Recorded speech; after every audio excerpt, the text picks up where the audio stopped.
But let's get into, so the UN, was it around the time Busumuru, Yes. Kofi Annan was UN Secretary General? Yes.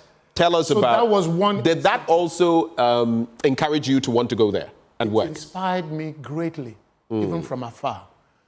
At the BBC, I don't have a Ghanaian at the top. So even if I'm killing myself in work, I'm just doing it as an international or public servant. I go to the UN, at least there is a Ghanaian at the top. If I kill myself for this place to succeed, some credit will go to this Ghanaian. And then after a year, I made an arrangement with all my BBC skills to do an interview in the studio like this with Busumuru. All this time I entered the UN, I'm just seeing him from afar. People are asking, do you know Kofi Annan? I said, yeah, he's from our place, but I haven't met.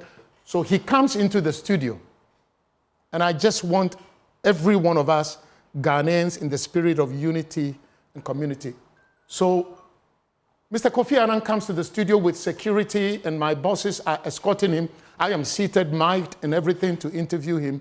And I go shake his hand. And I have the photo. I have it somewhere on LinkedIn. And I say, oh, Nana Akwabao, right? I'm showing respect to this senior Ghanaian brother. I am aware.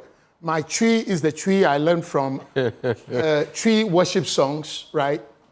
And I'm saying this. Guess what this man did?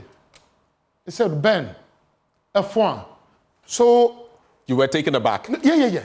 And he didn't say, it's like he's been around some airways. He said the a foin with the accent and everything. Then I, who wanted to surprise him, I got surprised. So there are these two Ghanaians. I'm trying to force my wretched tree on Kofi Annan. Kofi Annan is speaking to me. Then he goes on to say, Aleke. And I'm thinking... And that totally threw you. Then that one, I just say, sir, thank you, I'm okay. Because I think I got confused a little bit.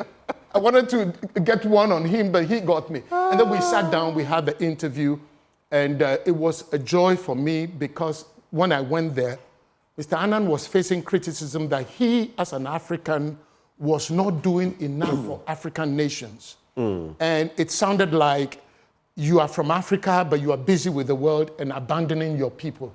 Same sort of thing Nkrumah faced. You're from Ghana, but you're busying yourself with the rest of Africa. Right. So Kofi Annan, there is something about Kofi Annan. He's not hyper like me. He's not agitated like me. I don't know how he cultivated this. Kofi Annan will speak, and you wonder if he's a Ghanaian. Kofi Annan was smooth and soft. And if you were not careful, you would miss the point. Kofi Annan said, Ben, I'm leading the fight against HIV/AIDS as UN Secretary General. I've established peacekeeping missions in this place, Liberia, Sierra Leone. We are helping to do this. But if you are asking me as Secretary General to come and take care of education and health and all these key other areas, what work would the leaders of these nations be doing? Right. When he said it, not like the way I am taking my time, he just said it until you read it in black and white, you don't get the sting in what he was saying. Without criticizing people, he just put it out there. So that ended up making news from that radio and television interview, and they took it. The spokesperson echoed this, that in an interview he granted UN Radio, he said this about this. And it was so satisfying to have that privilege. So it was good. And then I traveled with him a few times on some of the trips. And I was really glad 2006 December when he finished, because at a point there was a campaign to push him to resign. And I thank God Kofi Annan never resigned.